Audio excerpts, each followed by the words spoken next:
মৌলিক প্রশ্ন, বাংলাদেশের গণতন্ত্র, সংবিধান, মুক্তিযুদ্ধ এবং বাংলাদেশের মানবাধিকারের এগুলো মৌলিক প্রশ্ন। আপনি দেখেন, আমি যেদিন বাংলাদেশে ইন্ডিয়া বয়কট আন্দোলন শুরু হলো, সেদিন আমি বললাম এবং বলেছি সেই দিন থেকে, এমন না যে আওয়ামী লীগ ক্ষমতায় নেই তাই বলছি যে আওয়ামী লীগ আবার ফিরে আসবে তার জন্য বলতেছি তা না।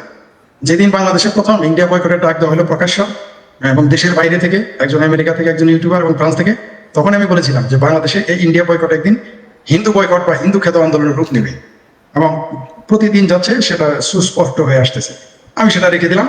আমি বিশ্বাস করি বাংলাদেশে যারা রাজনীতি করেন এবং একে প্রতিহত করা বা নির্বাচনকে প্রশ্নবিদ্ধ করা বা নির্বাচনকে বানচাল করা প্রায় তারা হচ্ছে কিনা কোনো সন্দেহ নাই, এটা তার একটি অংশ।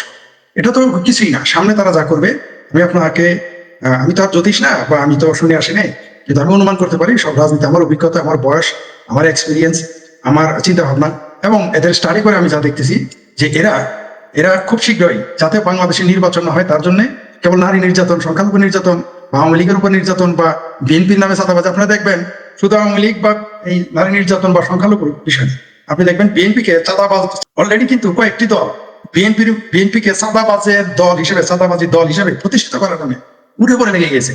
আমি মনে করি শুধু নির্বাচন বানচাল না, এই বাংলাদেশের স্বাধীনতা এবং সার্বভৌমত্বকে বারবার চ্যালেঞ্জ করার যে শক্তিটা ছিল আছে, তারা আবার নতুন করে এই নির্বাচন বানচাল করবে। কারণ আপনি দেখেন তিনি নিজেও বলেছেন, ওনারা দুজনই বলেছেন যে এই বামপন্থী দল দুর্বল, তারা জানে তারা পাশ করতে পারবে না, তারপর তারা কিন্তু নির্বাচনের বিরুদ্ধে একটিবার কথা বলে, নির্বাচন চাচ্ছে।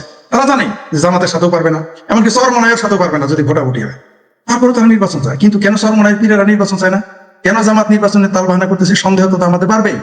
আমরা জানি কমরেড বসু, সম্ভব বসু নির্বাচন করলে ফেল করবেন, আমরা জানি, কিন্তু তিনি তো নির্বাচনের বিরোধিতা করতেছেন না।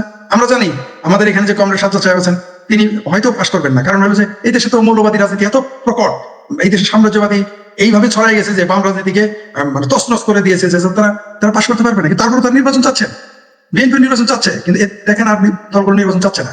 আর যারা এনসিপি, তারা তো ভেতরে ভেতরে নির্বাচন চাই না। আর ডক্টর ইউনূস নির্বাচনের নাম শুনলেই নতুন বইয়ের মতো গাল বলা, এটা তো আমরা দেখতেছি বারবার। সুতরাং তো সন্দেহ হবে।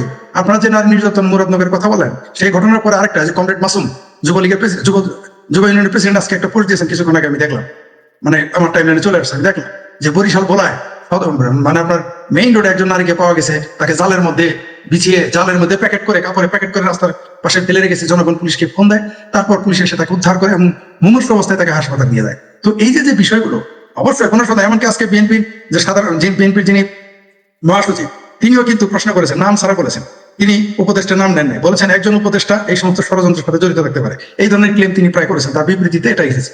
তো আমরা মনে করি যে এরা তো জানে, আজকে যারা এনসিপি, এই যে ন্যাশনাল চিলড্রেন পার্টি বলেন আর যে কোনো পার্টি বলেন, শিশু পত্রিকা যারা বলেন, এরা তো পাস করবে না, তারা জানে। সুতরাং তারা নির্বাচন বানচাল করার জন্য অনেক কিছু করবে। আর যতদিন নির্বাচন না হয় ততদিনই তো তাদের কোনো কৈফিয়ত, এরা তো কৈফিয়ত দেওয়ার জন্য আসেনি। সুতরাং এরা যতদিন নির্বাচন ছাড়া, যতদিন জনপ্রতিনিধির কাছে ক্ষমতা না যাইতে পারে, তার জন্য যা যা করার তারা তা করবে। এটা নতুন কিছু না, এটার জন্য গবেষণা করতে হবে না, ডক্টরেট ডিগ্রি নিতে হবে না, এর জন্য আমাকে আমেরিকা থেকে পাস করে আসতে হবে না বা ইংল্যান্ড থেকে। তো এটা আসলে তারা করতেছে এবং করবে। এটা না শুধু, আমি বলেছি এরা এমনও কাজ করতে পারে, বার্মার সাথে তারা স্যাবোটাজ ঘটাতে পারে, যুদ্ধের নাটক করতে পারে। এরা প্রথমে ভারতকে খোঁচাবে, ভারত সহজে যুদ্ধ করবে না, আমি নিশ্চিত ভারত এর সাথে এত সহজে যুদ্ধে নামবে না। বহু চেষ্টা করা হয়েছে ভারতকে যুদ্ধে নামানোর জন্য। তারা বার্মার সাথে হয় যুদ্ধে জড়িয়ে পড়বে, অথবা এটা তাদের সর্বশেষ অস্ত্র। আমি বলে দিলাম আপনাদের, এটা সর্বশেষ অস্ত্র, যাতে দেশে নির্বাচন বানচাল করা যায় এবং নির্বাচন ছাড়া যতদিন থাকা যায় তারা থাকবে। শুধু নারী নির্যাতনের বিষয়টা আপনি দেখেন বাংলাদেশের, আপনি দেখেন এত বড় একটা অনুষ্ঠান, এত বড় একটা কাজ করলো তারা, বামপন্থী দলেরা এত বড় একটা রোড মার্চ করলো, আপনি মিডিয়াতে দেখেছেন? কেন মিডিয়াকে কুক্ষিগত মিডিয়া কেন করা হয়েছে আপনি দেখেছেন? দেখেননি। সবচেয়ে বেশি বা তাদের এই রোড মার্চে সবচেয়ে বেশি মানুষের অংশগ্রহণ হয়েছে এবং অর্ধেকের বেশি মানুষ গিয়েছে যারা কোন রাজনৈতিক দল করেন, এত জনসমর্থন তাদের, সেটা মিডিয়াতে দেখালো না কেন? কারণ মিডিয়া করা হয়ে গেছে। তো তারা তো এগুলো করবেই। তারা এইখানে দেখুন এক একজনের কথা এক এক রকম, রেশ মুসিব এক কথা বলে, তারপর আপনার ইউনূস সাহেব আরেক কথা বলেন, তারপরে এনসিপির আরেক কথা বলেন, জামাতের এক কথা বলেন, এক একজন এক এক রকম কথা বলতেছেন। কারণটা কি? কারণ হচ্ছে তারা যে কোনো মূল্যে এই দেশে নির্বাচনটা করবে। জি, ধন্যবাদ।